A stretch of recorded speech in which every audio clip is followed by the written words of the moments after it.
Hello everybody, Manithral here, and welcome to the weekly update video for RS3. Now this week, we see quite a bit coming to us. Although this is the last update for the year, there will be some small stuff coming, but I know you can't see the calendar behind my head here, but so we won't be getting another full update after today until January 9th. So there is some stuff coming each week almost, but we'll get to that in a second because it's all right here for us. So up first we have the event Presents from the Sledge. So as you're familiar, and this started very late last night, well, sometime yesterday, Posty Pete and Parcel Pete have been making an appearance now in the Grand Exchange. Whatever you're skilling, you can earn papers. You can turn those, well, the gift wrap paper into Posty Pete, and then you can get presents from it. And this is much like the ones from before. You got the white, blue, purple, and gold, I believe. Of course, you get some pretty cool stuff, and which includes the new, very new Aurora die. And yes, I know it looks very similar to the ice die, but if you have your graphics turned up a bit, you'll be able to see the cosmic kind of looking to it, which is pretty cool. But also, you get the wrapping paper from Treasure Hunter too, so don't forget to use your daily keys to try to get as much paper as you can. I'm not going to necessarily encourage people to buy keys because I actually did that for the Green Santa hat last year, and I believe I made a video about it and showed what happened, and I didn't get a single, oh no, I ended up getting a Green Santa hat once, but yeah, it was not the greatest of odds, and now there's even more pieces of the Santa outfit, so it's something to kind of keep in mind. And speaking of the Green Santa, that will be running Santa's Grotto December 23rd through January 4th.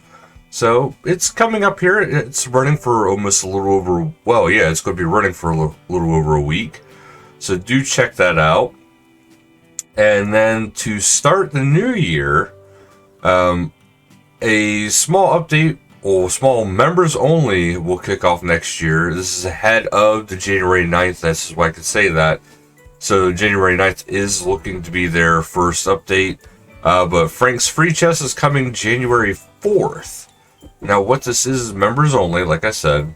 But this piratey version of Frank has set up in Port Sarim. And you can start heading there to the stall January 4th to earn pirate keys. You get one every day on login, and then another one per hour of play.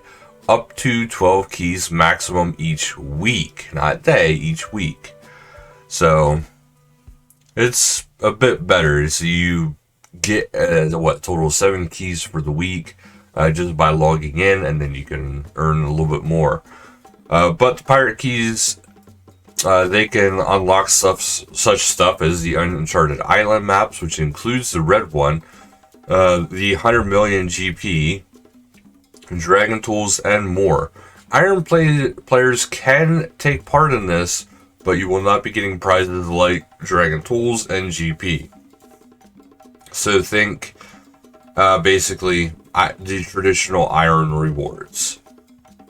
While any pirate keys will go into your inventory on login, you can also store them in your currency pouch, so then they will go straight there when you earn them. This means you don't have to worry about inventory management, boss battle, etc., etc. Aside from being a small added thanks to Escapers for your dedication, this event is also to test them to see how they can reward your time more flexibly. They're very keen to hear our thoughts on this. And you can start earning pirate keys and laying claim to Frank's Chest in Port Sarim right in front of the Rusty Anchor Club pub. So right near, the player imports. And this will be lasting from January 4th until January 31st. And you're able to use your keys up anytime before February 28th, 2023. So I think that's pretty cool. Whoa, that's not what I meant to click on. Let's get a close up of Frank there. Ah. Oh my god, guys. What happened? What happened? But up next was actually the sneak peek over the content. I do remember this. We do have some stuff. I don't know if you guys seen this, but this is currently a roadmap for 2023. They're not going too far out, but some of these things have not been fully mentioned as far as when they are coming. The last puzzle, and I got a feeling this is going to be the new skill reveal, and the last puzzle is coming, well, the 13th. So it's coming tomorrow. So very curious to see about that. But first up, the one that's actually going to be in January is the Death Cost and Combat event. Now, they're not saying about too much about what the combat event is, but they're definitely showing the entire new AI, or UI, sorry, of the new Death Cost system. And this is a completely new explanation of how this actually works. And it says here, the amount you pay will be reduced by at least 80% compared to the current death cost. So it's saying right here, the current death cost is 0 to 10,000 would be 1.5. 10,001 to 50K was 4,000. So the highest reclaimable value was 10,807,918. Maximum reclaim cost for the new death cost is over 2 bill. So that's actually pretty cool, but a lot of this stuff up here doesn't make sense to me too much. But the overall decrease is, it starts at 1 million. It shows the biggest decrease right here.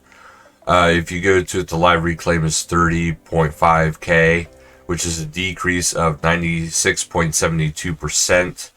And to give an idea, they show some stuff going on here, which you got full malevolent, and some Drygore stuff here, and then you got a bunch of like other inventory stuff.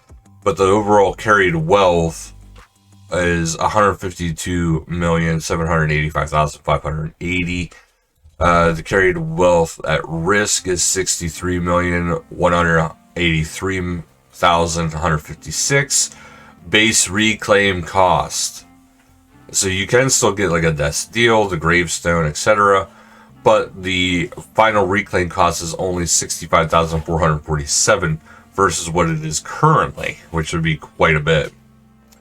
So that has dropped very, very nicely.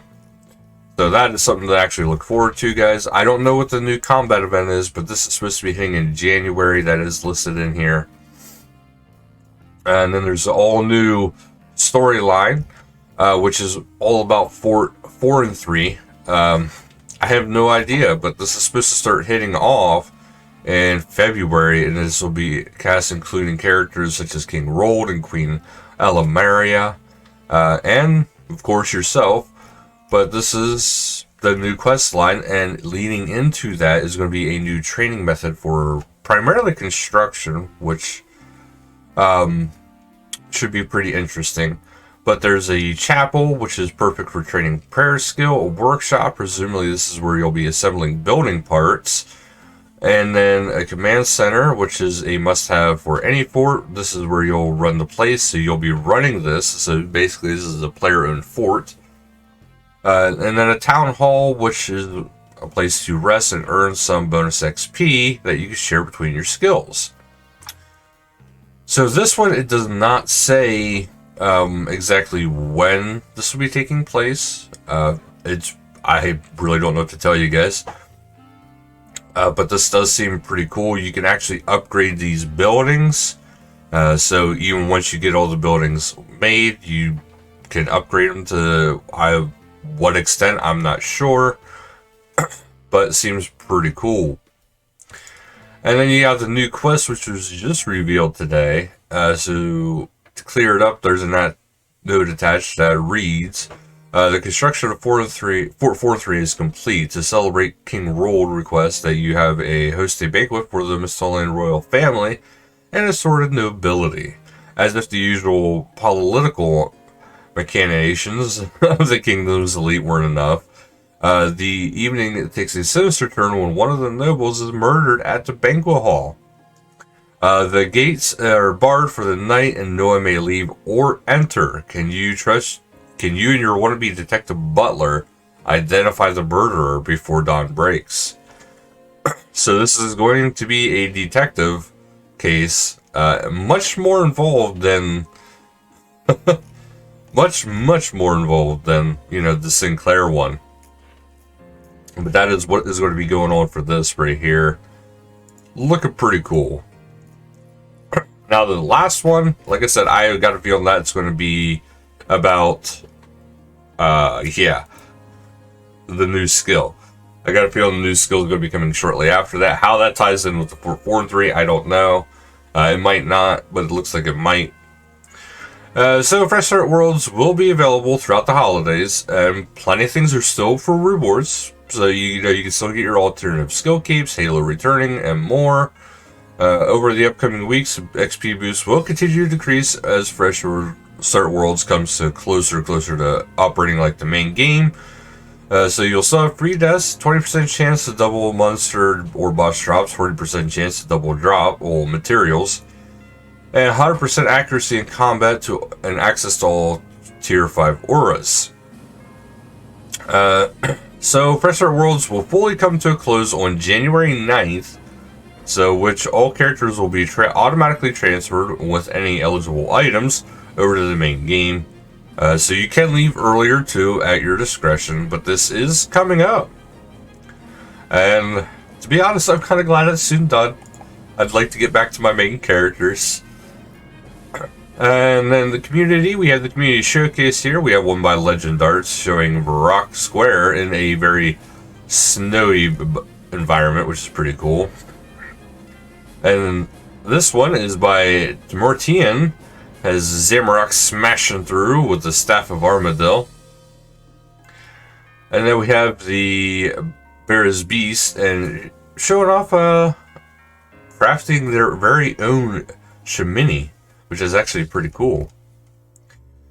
And then we have Rune Tube. So we have one up here first by Eddie Moo, and this is the quest for the Amulet of Forsaken. So this is them searching purely on their own with the Barrows.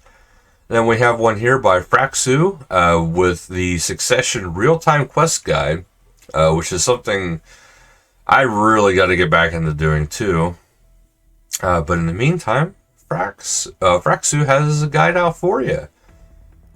And then we have Ashley Escape RuneScape Holiday Season Guide 2022. So this is a quick dive into all the things going on for the holiday, which can be pretty sweet, pretty awesome. Then we have some Escaper screenshots. First up by a wee red panda with panda claws in the wilderness right near the mage area, a mage arena. And then we have Elige dropping a pirate hideout deep within the wilderness with some snowy shots. And then we have Lily taking a well-deserved break, cracking into saves and enjoying the snow. And then you have another one here. This is actually looking out of the mage arena with Purgatory 06 looking for wintry adventures. And then you have Bjorn Yomes mining out in the wilderness and taking a little peek around the corner there. Well, we have the Pink Skirts player events, which is next Angel of Death, hosted by Pippi Spot and Boss Guild, Friday, December 16th at 2000 Game Time, World 88. Location, God Wars Dungeon, Ancient Prison, FC is Boss Guild. Next Angel of Death, hosted by Spotly Wolf and Nexiodamus, Friday, December 16th at 2300 Game Time, World 92. God Wars Dungeon, Ancient Prison, FC is Nexiodamus. Stealing Creation, hosted by Lady Spyra, Snore, and the Fast SC. Hosted, this will be Saturday, December 17th at 2100. World 99, Stealing Creation Lobby. FC is the Fast SC. And then we head into the patch notes for this week, guys. The login screen music has been updated to a Song of Hope. Awesome song, to be honest. To fit within the free-to-play skill cap and to make things more accessible in general, the requirement for dive and escape search has been lowered from 30 agility to 5. That's pretty awesome. You must now complete succession quests in order to use dive in any circumstances.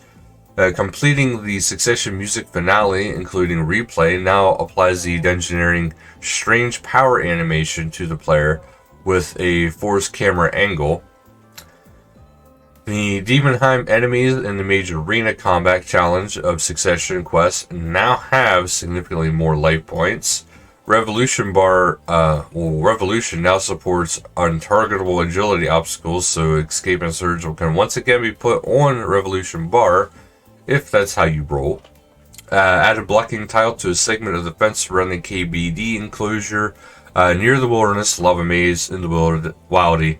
The best defense is good fence. Smithing Argon-like armor during the Succession quest now gives token smithing XP. Only the anvil near the major arena can be used to smith Argon-like equipment. The escape button is no longer hidden in the ranged ability book when the magic book is filtered. Remove the additional bodies of the dead cultists in the Sentenced prison scene of Succession, always dispose of the evidence. Corrected the progress boost of the message in Yak Track, the Winter Trials, to now state the correct tier at which it was unlocked.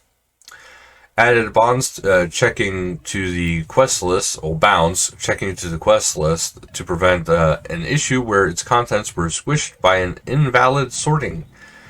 Fix an issue that caused the Festive Aura Cap message to be displayed after every login. Fix the watched out appearance of some outfits in Perfindus. And hotfix lower the uptime of the Feeling Pumped modifier in Shattered Worlds. Dev note, this is a temporary change was made to increasingly excessive XP rates players had been receiving in conjunction with recent changes to special attacks. This change is considered temporary, while the team is investigating more in-depth resolutions to the XP issue. That is it this week, though, guys. Next week, I will still be having stuff coming up. It might not be for RuneScape, but I will be still having videos coming out. As is, expect videos on a more regular basis coming this week, as I finally get my setup back and running appropriately for other videos. So that'll be it for this video, guys. This video. So thank you guys so much for watching. Until next time, later, guys.